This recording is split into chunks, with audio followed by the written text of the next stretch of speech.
Ever wonder what sets the winners apart from the losers? And what does it really mean to be a winner? My name is Federico, and I'm a young, successful entrepreneur passionate about sports, business, mindset, and real estate. If you are just like me and you want to crack the code to victory, then Winning Ways podcast is made for you.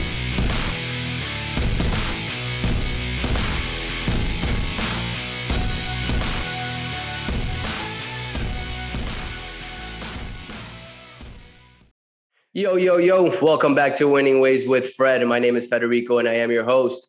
Guys, please, as always, if you do find this show valuable, please share it. Today, I have no doubt you're going to want to share it. I have a special guest for you guys. But please, that's how we intend to grow the show. Later on, when I become a top show, I'm still not going to run ads. I want to grow it through word of mouth. That's how I feel things should grow. But without further ado, I have a very special guest for you guys. Fernando, how's it going, brother? What's going on, Fed? I'm happy to be here, bro. And appreciate you taking time to be with us. Let's start it off, man. I'm very excited for you to share your story. I was reading your bio, really cool stuff. Worked in Tesla, decided to quit that and start your dreams with real estate. So tell us a little bit about that. Yeah, man. So, I don't know if people listening to this are going to agree, but there's been one path growing up, especially as like a first generation Mexican-American, it's college. Like that's the path. Yep. And so, which is it's not a terrible path. I'm not telling people don't go to college, but sometimes it's all we know. Yep. And so when we get the good grades, you go to the good college, you get the good degree. I got a mechanical engineering degree, and then you graduate and you go get a good job. And then you realize, and this is going to sound dumb, but you realize that, even if you're making $100,000 a year as a W-2 earner, you can't afford to live on the beach. Like you can't buy stuff that you want. You can't take the trips you want. And then let alone the 2 weeks vacation, right? So there are so many limitations that nobody told me about for my entire life. Yeah. And so that was I was 20, I was 22, 23. And I'd gone up north, partnered with Tesla. And then it was just like, dang, is this it? Like, this is dope. Don't get me wrong. It was cool. Yeah, I'm not going to take, I was super grateful for a lot of the stuff that happened, but I just told my manager, I sat him down one day and said, hey man, like, I think I'm going to leave. Like, I think it was after 2 years. My buddy calls me up and it's like, yo, dude, I'm graduating law school. I'm going to Thailand for a month. And I'm like, what? I was like, dude, I want to go to Thailand for a month. And so then I'm like, all right, dude, I'm going with you. And I sat down with my manager. I even sat down with my CEO at the time. So this was because we were in partnership with Tesla, right? And partnership with SpaceX.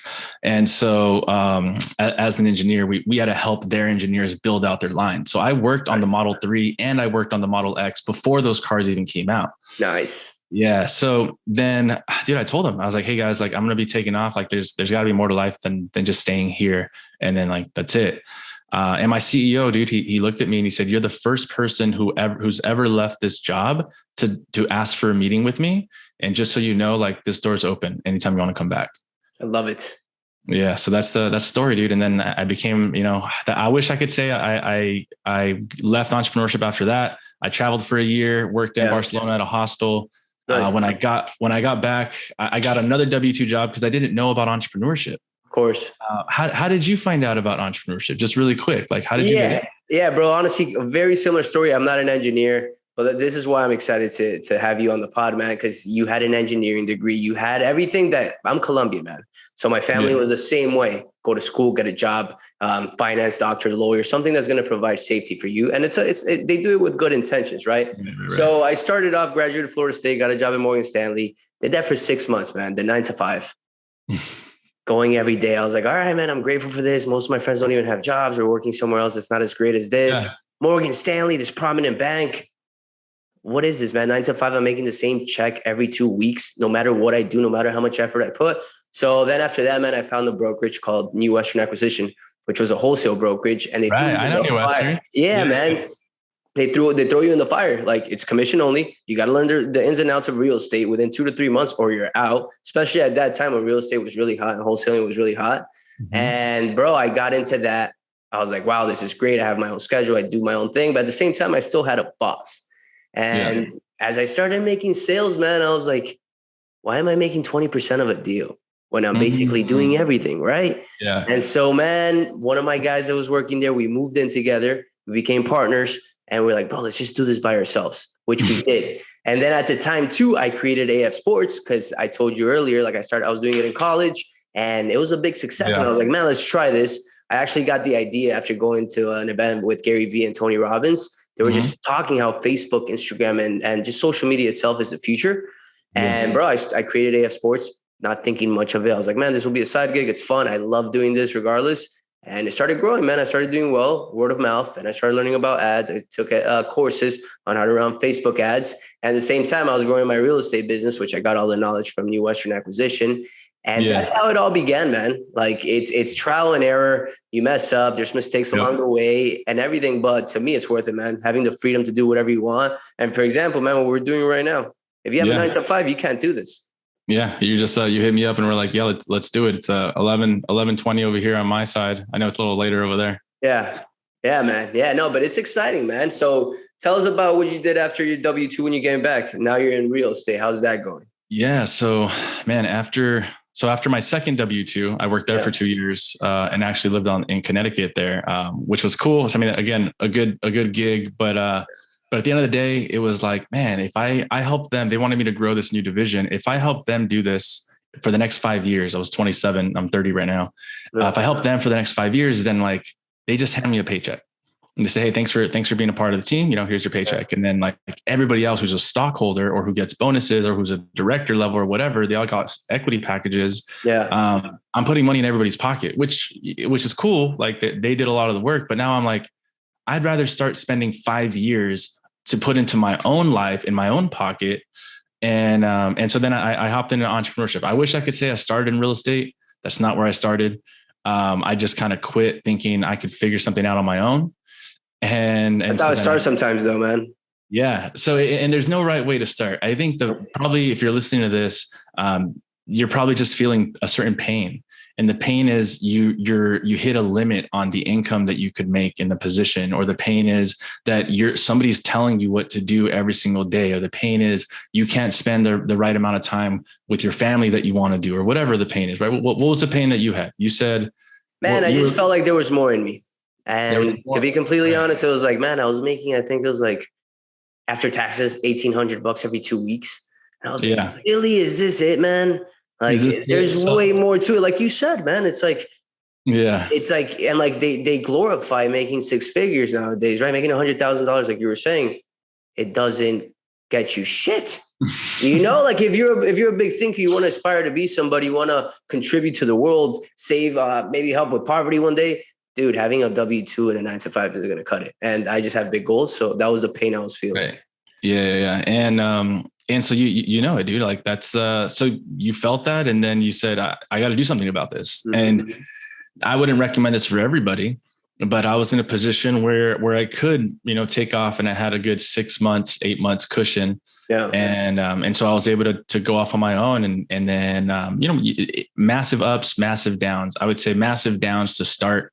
And then things started. I went into, I had a virtual assistant company where I helped train VAs for other people, for other business owners. Nice. I had an ads company. Then I got hired on by a marketing agency as their lead gen specialist or the director of lead gen. So like there's so much that I got involved in. Then we started investing out of state. So this is where I met my girlfriend, which is now my wife at the time, or my wife now. Nice. And she's like, I want to buy some real estate. And I had heard about people investing out of state. And so she had tried buying real estate here in California, and it's super expensive. Even a $500,000 home is going to have all cash offers. So she would, but most homes where we live right now are like 800 grand and over. Yeah. And so she was trying to get in like a $500,000 deals, but just kept getting beat out. And even if she got the property, like we ran the numbers, and I'm like, if you rented this out, we'd have to pay $200 a month just to make the mortgage. So this is not a cash flowing property. Yeah. And then I just suggested to her, hey, have you considered like an out of state investment? Like, well, why would I invest out of state? Like, we don't have a team. We don't know anybody. Like, what does that even mean? And I'm like, no, I heard about this thing, like that you can get houses for $100,000 or $200,000 or whatever. Right. Yeah. And so 2 years ago, dude, we through the networks and through all that stuff, we bought a house that was $165,000, right? Net cash flow, we've been making, $2,000 to $3,000 off of $165,000 home. What? Net. We've been netting, dude. So 2 to 3K. Where's this house? In Atlanta. Nice, man. And since then we've helped other people also do the same thing. We just got our second home 2 months ago.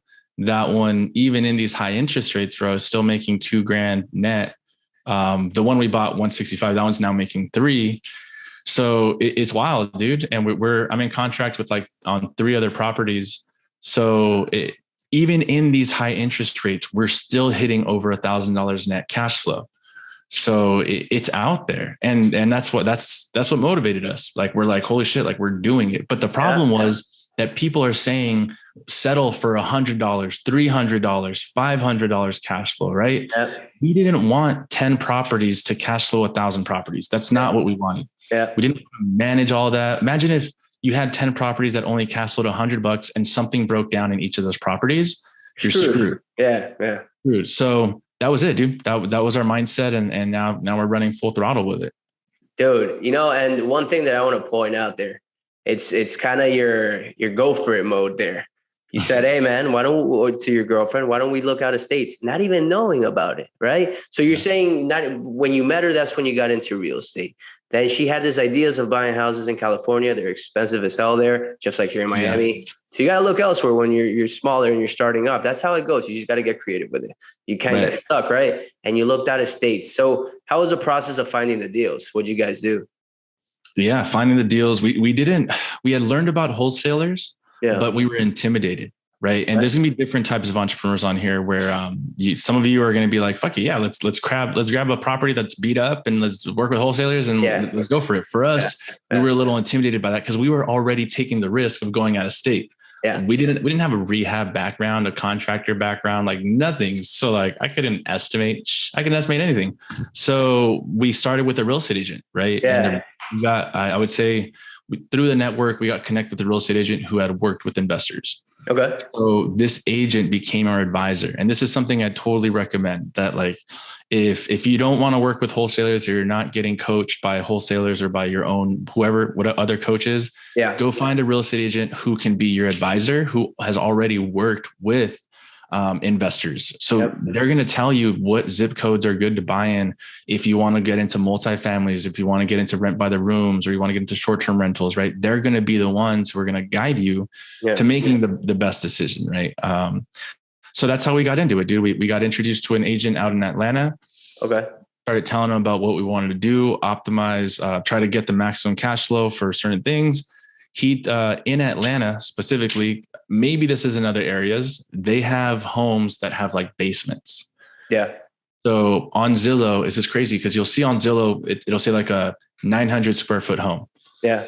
And if I showed you my property, it says 900 square feet. And we turned that into an 8-bed, 2-bath.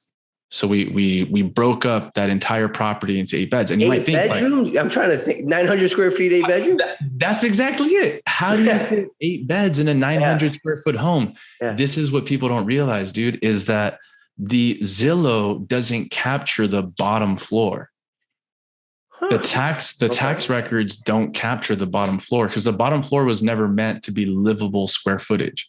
Yeah. It was only the top floor. Yeah. And so back when the property was built, now fast forward to 2022, people need places to live. There's less real estate out there. So now people are optimizing that bottom basement as square footage to either make, now you turn a single family home into 2 units, or if you do something like us, we chop it up and we turn a single family home into an 8-bed, 2-bath. So that 900 square feet is only the top. So in reality, we've got close to 2,000. That's how we're turning. Yeah. And we're turning the living room into a bed. So there's the only communal area or the bathrooms, the laundry room, and the kitchen. That's insane, man. I didn't know that at all, actually. You could utilize the bottom. No, it's true though. And you see it because for example, I've done trips there with my family, my girlfriend and stuff. And you see it in Zillow and you when you're trying to rent or anywhere else, right? But they don't show the bottom part. That is genius. Now I'm going to have to start investing out of state because Miami, that doesn't exist. Yeah. No, that's there's a ton of strategies out there. It's just finding the one that resonates with you and then getting into it. So let me ask you this. So you're starting off, you have a couple properties, you're helping people out. What are the next steps? What are your next 10 years looking like? What's your vision for that? Oh man, so there's levels to the game, right? Sure. And if somebody's watching this, you're probably thinking, and if you're just starting, you're probably thinking about cash flow. Yeah. Because you need the money today. And that's where our mindset was, right? Our mindset's in cash flow and it's still there. So like this year, my goal is to be in 10 of these properties. Nice. And that's through partnerships, private money, all that stuff. And so then I'm hitting my cash flow goals this year. Okay. Once you hit your cash flow goals, you actually realize that the money's not made in the cash flow. There's 4 ways that you make money in real estate. So the first one's cash flow. It's the most obvious. Yeah. Then you got appreciation, which we've actually made more money on appreciation than cash flow in 2 years that we've had our property. Yeah. I mean, the last years have been crazy. So you got cash flow, you got appreciation, then you got principal pay down, meaning like our people are actually paying down our loan, which means we're getting more equity, like our renters are paying down the loan, right? So you got principal pay down. And the last one, which is a huge one, is depreciation, tax depreciation. So by owning property, you can make $100,000 in real estate and not pay any money in taxes legally because you leverage depreciation. So because there's levels to the game, like game number 1 is you need cash flow because you need to survive today. Correct. And then over time, you care about game number 2, 3, and 4, which is appreciation and depreciation, right? Principal pay down.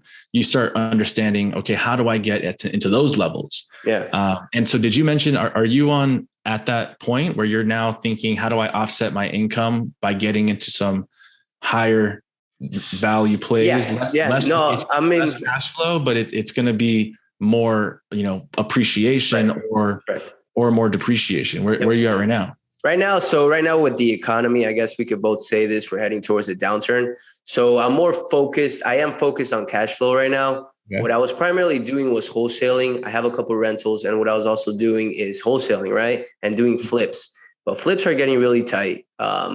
So I'm really just focusing right now on getting multifamilies, Airbnbs. And one of my near future plans is to start raising money too and look at commercial deals. Yeah. So with your Airbnbs, what are you netting right now with your Airbnbs? So right now, yeah. So it's a couple $100 a month. Nothing too much, nothing too crazy. I've noticed a slowdown in the last couple months with it. Are you arbitraging or are you buying the property? No, I didn't arbitrage. So that's a funny story. I actually tried doing an arbitrage deal recently here in Fort Lauderdale. And luckily we didn't commit to it. The deal wasn't what we thought it was. But that the arbitrage game is a little funny. It's like you get into it, right? But you could put the same amount of work and get into real estate with no money down too.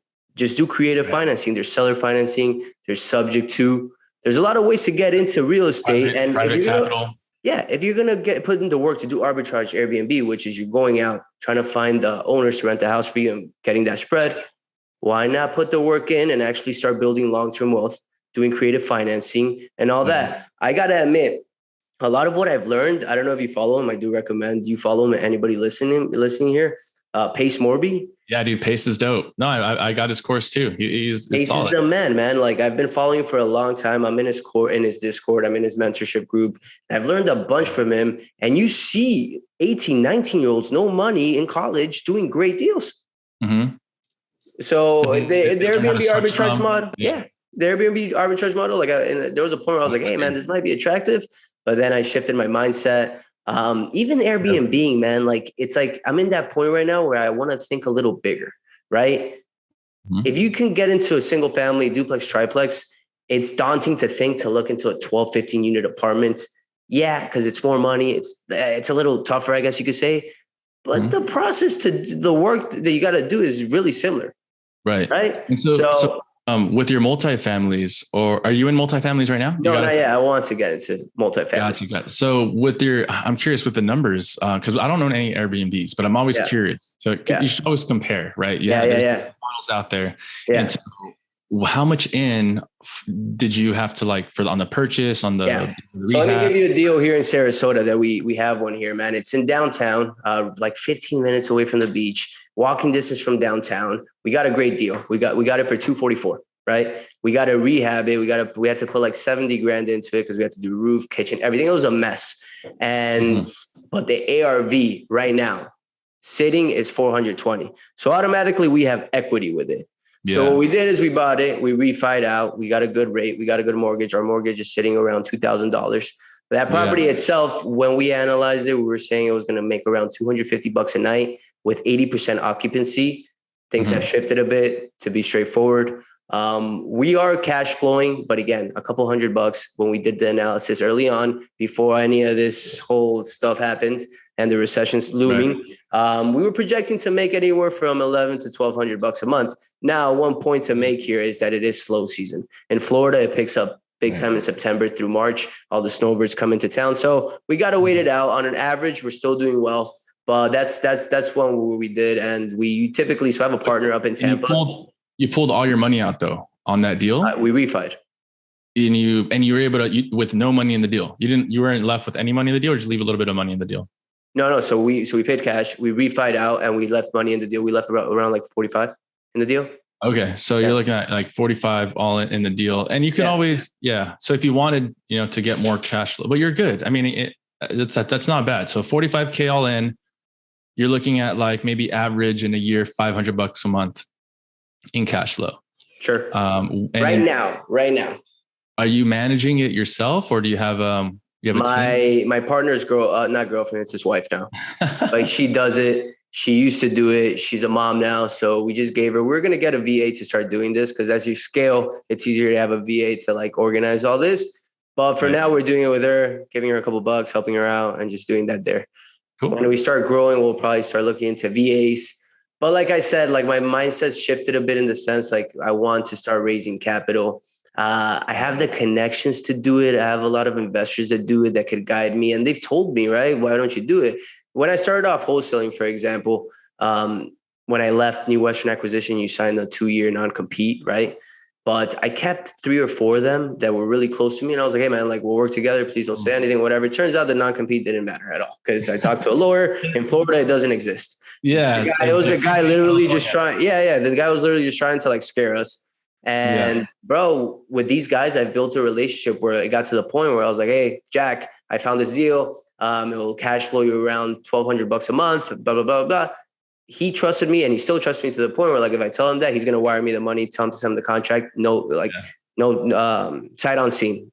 So I built those connections. I learned from these people, and that's how I got into it, man. But like I said, now I'm trying to think a little bigger.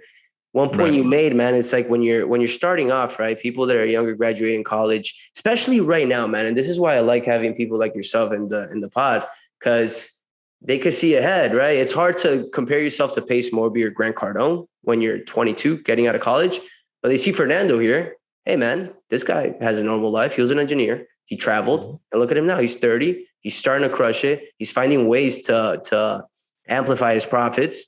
And yeah, man, I think that's a winning story. Yeah, dude. And it's cool. I mean, it's not easy, right? But you're building a family. We got a 16-month-old.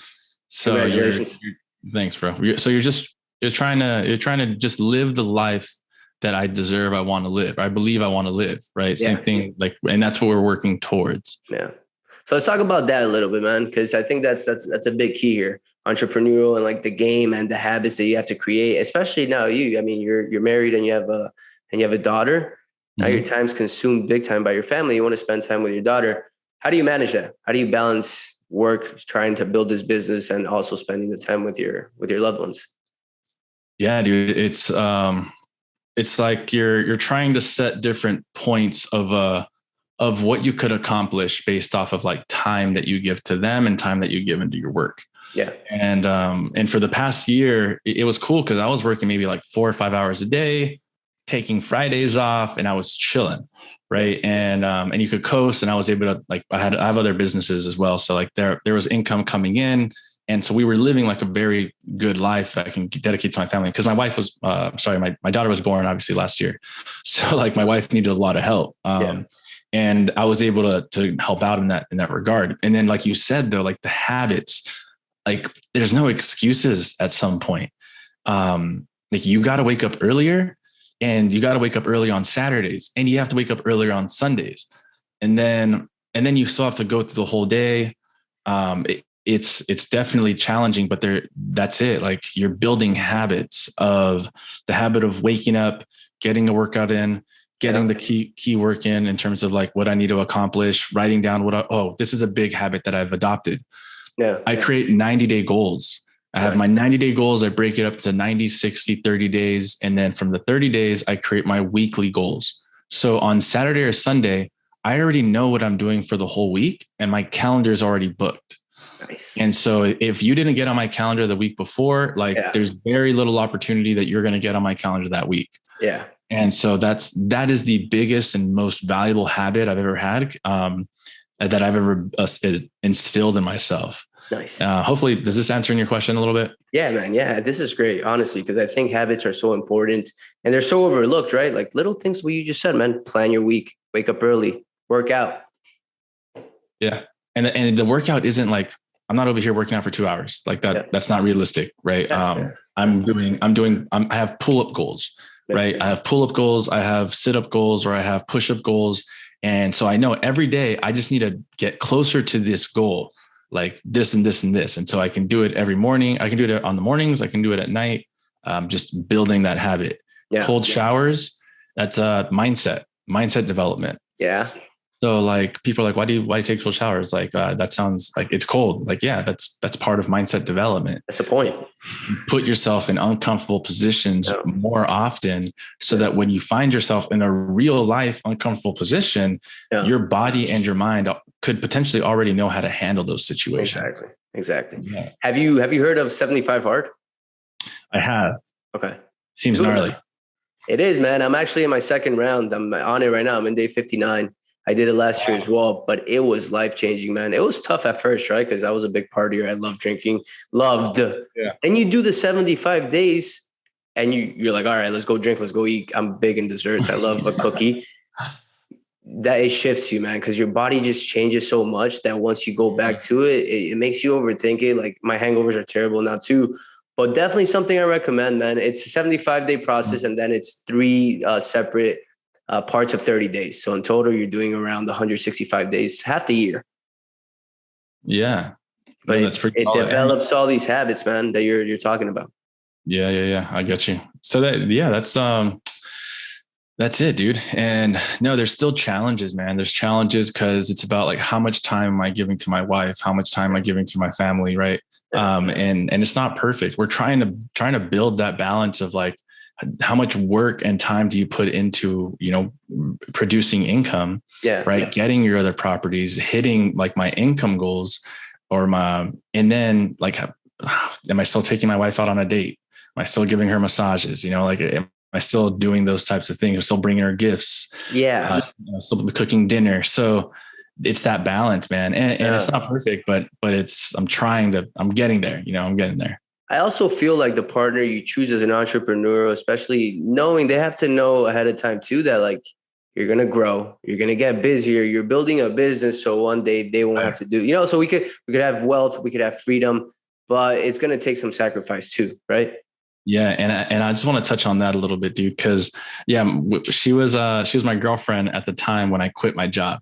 Yeah.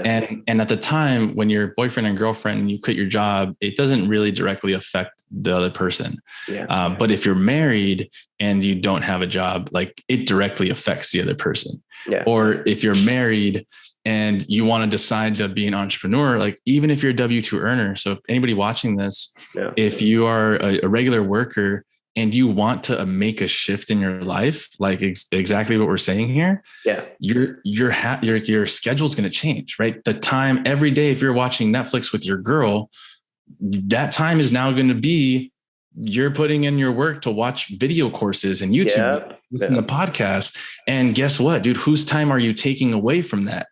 Yeah.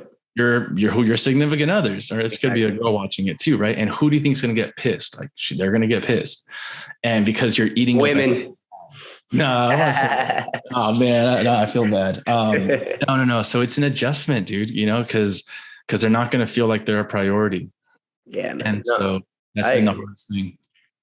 I agree. And I think that's a big part where people like confuse this whole entrepreneurial game with W-2. It's like, oh, I'm gonna work for myself. I'm gonna have all the time in the world. I'm gonna travel. I'm gonna take my laptop around the world and work. I'm not saying you can't do that, but to build an actual enterprise, a business that's gonna cash flow you, that one day you don't have to look at it and it's still giving you money. That takes time. That takes sacrifice. It takes courses. It takes studying. It takes a lot of networking. And it's always being on the go, always being on point, waking up early, everything, man, everything that you're touching on. I heard of this funny quote where it said like, I left a 9 to 5 so I could work a 7 to 10 or something like that. Or so I could work like a 7 to 7. Bro, honestly, a 24/7 at times. Yeah. Like, it's like, it's funny. I shut down my phone from 8 at night to 7. Because if not, if I continue looking at my phone, I could stay on it all night, all day, like working, emails, messages, clients, calls. If you don't put yourself away from your phone and take the time, and that's one, at least that's what works for me. I'm not married. I don't have a daughter or a boy at all yet. I will though, but I do have a girlfriend. We're in that step. We're about to move in together. She's pretty much in my apartment every day, right? And we're getting to that point where it's like, she's starting to see, because she's been here so much. She's like, I'm on the go 24/7. But what really helped me was just turning off my phone, man, because it keeps you present. You're actually spending that quality time with them rather than like half-assed. You're on your phone talking to them, which I tended to do too, Yeah, that's a good point, man. No, that's I have to like, and that's a habit that I don't have consistently, but like just putting my phone outside the room. Yeah. So when I'm in bed, like I'm not just scrolling or whatever. But yeah, no, you're right. Good point. Yeah. And I think one big part too, I'm no relationship expert, is my first girlfriend, but hopefully my last two, man. I don't plan on having another one. I'm happy with her. But having that mindset of growth too, both of you, right? Like she just did 75 hard, super proud of her. She worked out every day twice because you got to do 2 workouts, read books. Yeah. Now she's looking to continue improving. She's done with it. I failed the first 30 days. I didn't take a picture. So if you fail, you have to start all over again. She's already done with it. She still hasn't eaten a dessert. She's still working out twice a day. She's still reading.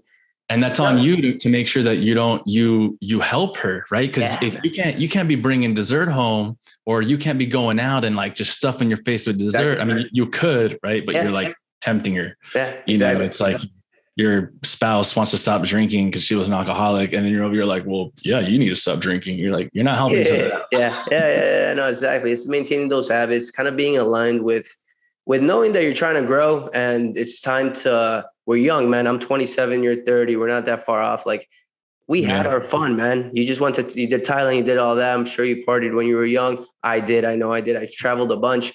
But now it's time to put your head down and let's work and let's grind and let's build a future that we won't have to worry about anything one day, and be able to contribute to all to anyone, to our families, to anyone. That's right, dude. Like solid 5 years of work is like kind of when you asked me like, what's my 10-year goal? But no, man, I want like in 2 years, like this is the hard part. When we talk about financial independence. Yeah. Financial independence is a factor of your expenses. If you could achieve financial independence, if you've only got $1,000 worth of expenses and you've got $1,000 of cash flow, like that's a financial independence right there. So the problem is like in the next 5 years, can we scale our income to maintain, financial independence, but make sure we don't scale our expenses? Like that's a challenge right there. Cause you're like, dang it, I kind of want to go live on the beach. I don't want that nice car now. I don't want that nice car now, but I don't even have a car payment right now. Right. So I'm like, dang, you don't have to worry about a car payment. Yeah. So that's going to be the next challenge. Right. Yeah, totally. No, I'm in that mindset too. I believe that you got to set goals, man. Like you set a goal, you hit, let's say a certain amount of money, wealth, whatever, you hit a certain amount of cash flow, then you treat yourself to something. That's my mindset, at least, Right. Yeah, it's my mindset. I like being able to reward myself, but I also keep my expenses low enough that I know I'm making money and good money each month that I could put it to work. Yeah. And build a future, man. I'm not thinking about right now. Thinking about the next 10 years. In 10 years, that's when I want to be like financially set. But I have it. What's another big point to make? Not everybody has the same aspirations and goals, right? So what you're saying is spot on. Somebody just maybe wants to live a chill life. They want to make a couple $1,000 a month. and not have to worry about anything. Then there's persons like me, and I think you, where it's like, you want to build wealth, man. Like I want to own buildings one day. So different levels, man. The only thing I'll say to that is there's the mindset of scarcity and the mindset of abundance. Yeah. Right. The person who might be saying, I just want to make a couple $1,000s a month, right? Like passive. Yeah. It most likely they haven't done enough research yet. Correct. Most likely they created that aspiration because that's where they currently think they can achieve. Yeah. But they may not, and they may be trying to take these steps to get there. Yeah. I'm not sure if they've achieved that yet, because they'll realize that, a couple $1,000 a month is one. It's not even the money. We're not chasing the money. Yep. And we're not chasing the money. We're chasing the habits. The who are we becoming, right? The money is a result of who can you are. Help? Right. Who can you help? That's once and that took a while to get to, but we're not chasing the money. We're chasing who we are going to become and who we're helping others become in the process. Yeah. And then the money is a result. Exactly. So that, that's really it. So I feel like people who are still saying like, I just want a couple $1,000s of cash flow. I think they need to start thinking about like, okay, but who do you need to become to get to that? It's not like, not always how do you generate that income? It's who do you need to become? Who's the person that generates that income? Who is the future you that is already doing that? Yeah. And it's one thing too, man. I feel like we're all meant to fulfill our potential, right? And I think a lot of it is people that think like that. I mean, some people, not saying that everybody's like that. Everybody wants to be rich, like, right? But I also feel like the network people have and their environment influences those thoughts and decisions a lot. That's, it's like that saying, tell me who your 5 friends are and I'll tell you who you are. I think that saying is in Spanish actually, but it's still true. No, I think that's it. Okay, cool. Yeah, but it's true, man. I mean, one day what woke me up a lot was when I started wholesaling. When I sold my first property, the guy that came in, he was like, he bought it. $350,000 cash. Yeah. You're buying this cash? Yeah. And like, bro, I come from humble beginnings, man. My dad, when he came to this country, he was washing cars. Mm-hmm. Now he sells cars. He's a great salesman. But grew up great, middle class, had everything. I had loving family. I'm not complaining about that. But you're not exposed to that type of money that makes you dream that way, right? So when I saw it, I was like, $350,000 cash? What? Was he using hard money? He wasn't even using hard money. Dude, he bought a $350,000 cash. And I've seen that plenty of times. One of my investors, he actually bought the house. It was a waterfront property in Tampa, $950,000 cash, but he wanted to live in it. Damn. And that it goes to show you, man, the wealth, and you start picking their brains and you're like, man, that's what life's about, right? Like continue growing, continue expanding, and become the person. Do you know who Ed Milet is? Yeah. Ed Milet, bro, what he says, it's like he believes that in his deathbed, God's going to present him with the best version of himself. Right. And you don't want to be that guy that you're going to meet. You're the best version of who you could have been and you weren't that. That's just not fulfilling life. Yeah. Man, that's a really good, that's a really good lens to look at life through. Yeah, bro. So last couple questions here. And I want to touch on this because it's very important, man. Economy is getting bad. People are losing jobs. Yeah. Inflation is high as hell. People that are graduating college, let's be real, man. I'd be pretty afraid. What am I going to do? People are losing jobs. I'm starting off. I have no experience. But this is where I'm like, hey, man, like think about yourself, man. Like, do something for yourself. I'm sure you have a skill that you could teach. You could get into real estate. You could get into sales, right? So what would be some tips, man, some habits that you would tell a young 22-year-old graduating from college, right now? Man, 22. So we all got, we're going to have to make some assumptions. All right. So the assumption right now, if you're 22, maybe you can live with your parents, right? That's an assumption. Maybe if you're 22, maybe you can use your parents' insurance. So like already that's privilege. There's some 22-year-olds who don't have that.